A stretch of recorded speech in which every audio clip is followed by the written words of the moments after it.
Bon, nous disons merci à Dieu qui nous a donné encore le souffle de vie et le temps de pouvoir nous réunir et parler aussi de son royaume, parler de notre salut. C'est le royaume à lui, mais c'est ce royaume-là qui nous amène du bien, qui nous amène le salut, qui nous amène l'abondance, qui nous amène tout ce que nous avons perdu. C'est ce royaume-là qui ouvre le chemin pour nous, c'est ce royaume-là qui nous libère, c'est ce royaume-là. Donc nous devons parler de ce royaume devant l'Éternel Dieu.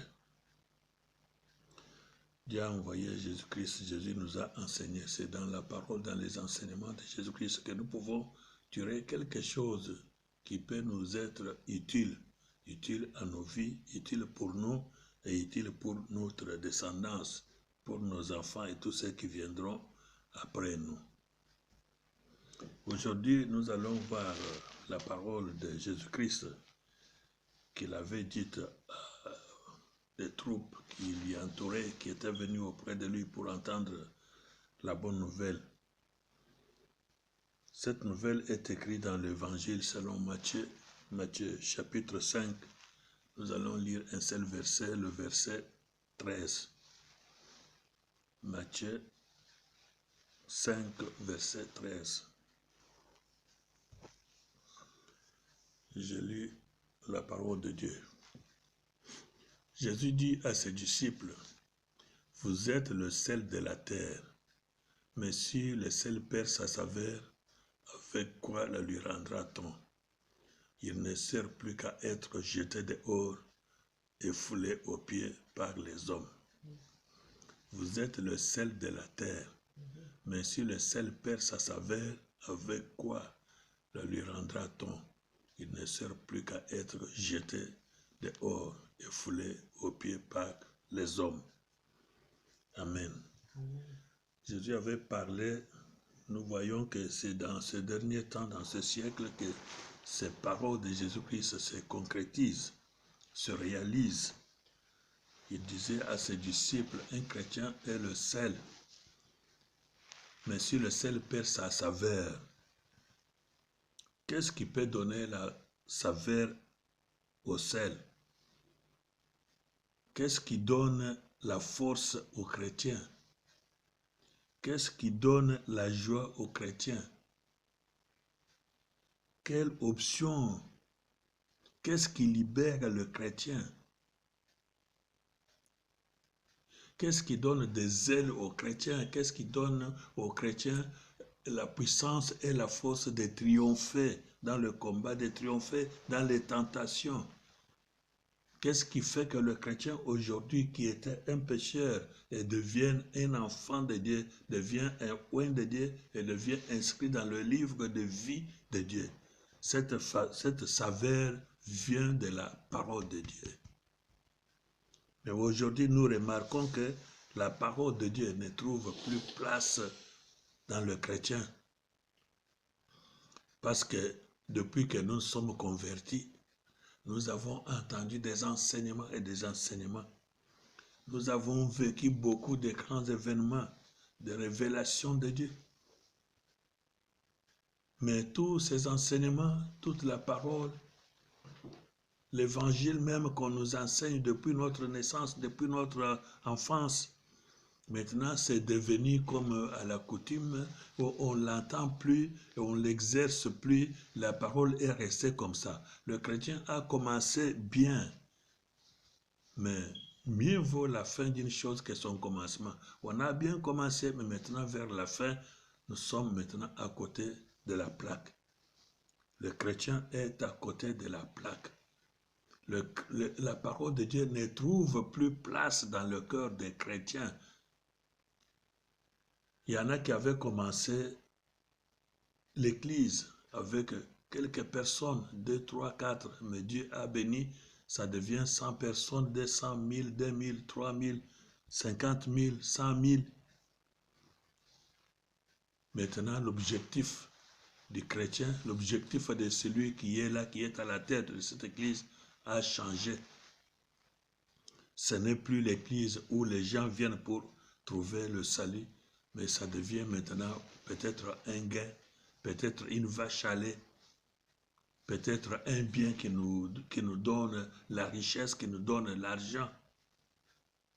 Dans la tête de celui qui est à la tête de l'Église, celui qui a commencé, celui qui a appelé les gens, venez voir, les gens sont venus, ils ont commencé, ils ont animé et l'Église est devenue grande.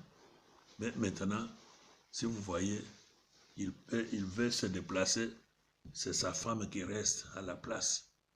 Donc tout ce qu'il fait, il prépare que pour sa famille. Il ne prépare que pour sa femme. Donc dans sa tête, s'il quitte aujourd'hui, s'il meurt aujourd'hui, quelqu'un d'autre ne peut pas lui remplacer. C'est son enfant qui doit prendre la tête de l'Église. Mais ce n'est pas ça l'évangile que nous avons appris. Ce n'est pas à cela que nous avons été appelés par le Seigneur. Donc on voit que les gens commencent à travailler pour eux-mêmes. Les gens laissent maintenant l'objectif de la parole de Dieu à côté et ils poursuivent autre chose. Quand nous voyons même les missionnaires qui nous avaient amené la bonne nouvelle, l'évangile, mais quand ils sont venus, ils sont arrivés dans notre pays, ils se sont fait des agents secrets de l'État. Les gens qui s'étaient convertis, les gens qui avaient accepté Christ, mais qui allaient maintenant pour confesser leurs péchés comme on leur avait enseigné, confessez vos péchés. Ils confessent des péchés, ils déclarent aux prêtres ce qu'ils avaient fait et ils voulaient se laver dans le sang de Jésus-Christ pour être des enfants de Dieu et renoncer aux péchés qui dominaient sur eux. Mais eux, ils prenaient cela pour aller dire à l'État, pour aller dévoiler cela à l'État. Et on venait arrêter des chrétiens qui s'étaient confessés devant des prêtres au nom de Jésus-Christ. Donc les gens ont trouvé, mais vraiment finalement c'est quoi? Les gens ont commencé à se retirer. Les gens ont commencé à garder leurs péchés. Les gens ont commencé à s'abstenir, à ne pas aller confesser. Parce que si tu vas confesser, c'est toi qu'on va maintenant arrêter, tu seras en prison. Nos pasteurs ici, les gens vont confesser leurs péchés, mais les péchés qu'ils confessent, ça devient maintenant dans la bouche. Les gens, quand tu confesses, tu parles, je parle à l'homme de Dieu avec un cœur ouvert pour que Dieu puisse me pardonner, pour que Dieu puisse me laver, afin que mon nom ne soit pas effacé du livre de vie.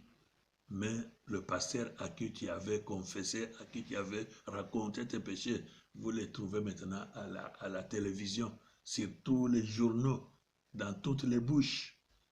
On parle de cela. Il n'y a plus de secret, tout a été divulgué sur les places publiques. Et les gens ont commencé maintenant à se retenir. Donc ils trouvent que la parole de Dieu ne trouve plus place dans le cœur des hommes. Les hommes qui étaient le sel de la terre, ils ont maintenant perdu la saveur. Il n'y a plus moyen de pouvoir encore les faire revenir. Quel enseignement est-ce que tu vas apporter aux gens aujourd'hui pour qu'ils puissent revenir à Dieu? La parole de Dieu, les gens sont devenus comme un vêtement là qui ne peut pas être, qui ne peut pas se blanchir. Donc,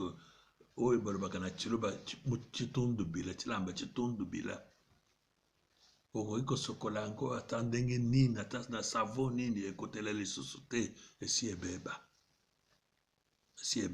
à cause des gens, à cause de ceux qui ont vraiment laissé la vraie parole de Dieu, à ceux qui interprètent malignement et qui interprètent mal la parole de Dieu. L'enseignement a changé. Les gens à qui on mettait la confiance, maintenant, quand ils parlent, c'est autre chose. Ce qu'ils font, c'est autre chose. Donc les gens n'ont plus à qui se confier. À qui puis-je me confier maintenant? Mais ceux qui sont venus, dont on pensait que ce sont des garants, ce sont des gardiens de la parole de Dieu. Nous sommes tous maintenant par terre. Mais ce n'est pas fini parce que le Seigneur lui-même est là. Le Seigneur lui-même est là. Le Seigneur nous a donné un moyen par lequel chacun peut revenir encore. Chacun peut redevenir encore enfant de Dieu. Chacun peut encore se laver. Chacun peut encore se purifier. Et que le nom de chacun peut se retrouver encore dans le livre de vie. Il y a un moyen, une seule arme que le Seigneur nous a donnée. Ce moyen qui est efficace, c'est la repentance. C'est la repentance. Parce que nous connaissons, nous tous, la parole de Dieu. Nous connaissons tous ce que Dieu veut que ses enfants fassent et ce que Dieu ne veut pas que ses enfants ne fassent pas. Quand tu fais ce que Dieu ne veut pas que tu fasses, toi-même, dans ta conscience, tu sais bien que tu es à côté. Ce que tu peux faire maintenant pour que tu puisses être racheté, pour pouvoir revenir encore, pour pouvoir redevenir encore le sel et avoir la saveur du sel en toi, c'est la repentance. C'est pourquoi la parole nous dit, repentez-vous. Jean-Baptiste a commencé, repentez-vous. Jésus qui est venu après Jean-Baptiste l'a dit, repentez-vous. Les disciples que Jésus avait envoyés, ils ont dit, repentez-vous. Donc c'est la repentance. Si tu regardes les gens, c'est ton problème. Ne regarde pas des gens. Tu as péché. Il y a un moyen de revenir à l'éternel Dieu. Il y a un moyen de reconquérir encore la vie éternelle. Répands-toi. Répands-toi. Reviens à Jésus-Christ. Reviens à Dieu. Renonce à cette mauvaise vie. Nous savons, nous sommes des gens. Nous avons le corps. Nous avons des corps normaux. Des corps qui ont des sensations. Des corps, quand ils voient quelque chose, ça attire. Et vous sentez en vous. Mais les choses de Dieu sont contraires à des choses que nos corps désirent. C'est pourquoi chaque fois nous tombons, chaque fois nous sommes à côté. Parce que nous luttons avec nos corps, nous luttons avec nos sentiments, nous luttons avec nos pensées, nous luttons avec notre chair. Et quand il y a aussi ceux qui pouvaient nous soutenir dans la parole de Dieu, qui pouvaient nous enseigner, nous exhorter, afin que nous puissions nous relever, et ils nous enfoncent encore là à fond. Donc, ne désarmons pas. Jésus-Christ est là. Jésus-Christ est venu pour nous sauver. Il avait dit lui-même que je ne vous abandonnerai pas. Je serai avec vous jusqu'à la fin de ce monde. Donc, il est avec toi. Il te demande de te repentir. Ne tiens pas compte de ton faux pasteur. Ne tiens pas compte de ceux que tu vois, ceux qui ont chuté. Ne tiens pas compte d'eux. Ne suis pas le mal. Ne suis pas de mauvais exemples. Mais un bel exemple est en Jésus-Christ. Paul dit que je l'ai peint devant vous. Je l'ai mis devant vous, afin que vous puissiez le voir, que vous puissiez le suivre, que vous puissiez l'écouter, que vous puissiez le suivre. Il est là. Jésus-Christ est là. Suis Jésus, ne suis pas l'homme. Si Jésus, ne suis pas ton voisin. Si Jésus, ne suis pas ceux qui sont avec toi. Suis Jésus-Christ. Il t'appelle, il t'aime. L'amour de Dieu, l'amour de Jésus-Christ. Il ne veut pas que tu te perdes. Dieu a tant aimé le monde. Il a donné son Fils unique afin que quiconque croit en lui ne périsse point, mais qu'il ait la vie éternelle. Toi, tu as cru en Jésus-Christ. Tu ne dois pas te perdre. Jésus-Christ te dit, tu as péché. Reviens, repens-toi, lave-toi dans le sang de Jésus-Christ. C'est une seule arme efficace qui nous a été donnée, l'arme de la victoire. L'arme qui nous a été donnée, l'arme de la victoire. Tu veux vaincre et la repentance. Repends-toi parce que même la parole de Dieu nous dit, Jacques a dit que personne ne peut dire qu'il n'est pas pécheur. Personne. Jésus lui-même, quand on lui a appelé quelque part un bon maître, il a dit, pourquoi tu m'appelles bon? Il n'y a que seul Dieu qui est bon. C'était pour enseigner aux gens, afin que des gens ne se prennent pas pour des bons, pour des parfaits. Il n'y a que Dieu seul qui est parfait. Donc, comme nous sommes imparfaits, nous avons à nous repentir. Ce n'est pas la fin du monde. Tu as commis un péché. Ce n'est pas la fin du monde. Notre Père est là. Il connaît que nous sommes ses enfants. Il connaît nos faiblesses. Il connaît nos faiblesses. Personne ne peut dire que Dieu ne connaît pas ce que je fais. Ce que tu penses là, ce que des hommes ne savent pas, ce que ton pasteur ne connaît pas, mais Dieu connaît.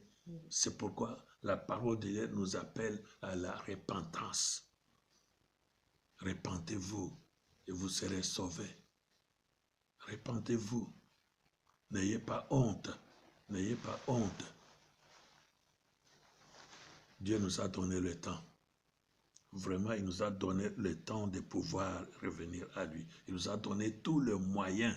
Qui dira que moi je vais en faire parce que mon pasteur, parce que mon bishop, parce que mon évangéliste, parce que mon prêtre, parce que mon cardinal, parce que celui-ci, parce que celui-là. Non. On ne vous a pas appelé à suivre celui-là, mais on vous a appelé à suivre Jésus-Christ. On vous a appelé à devenir enfant de Dieu.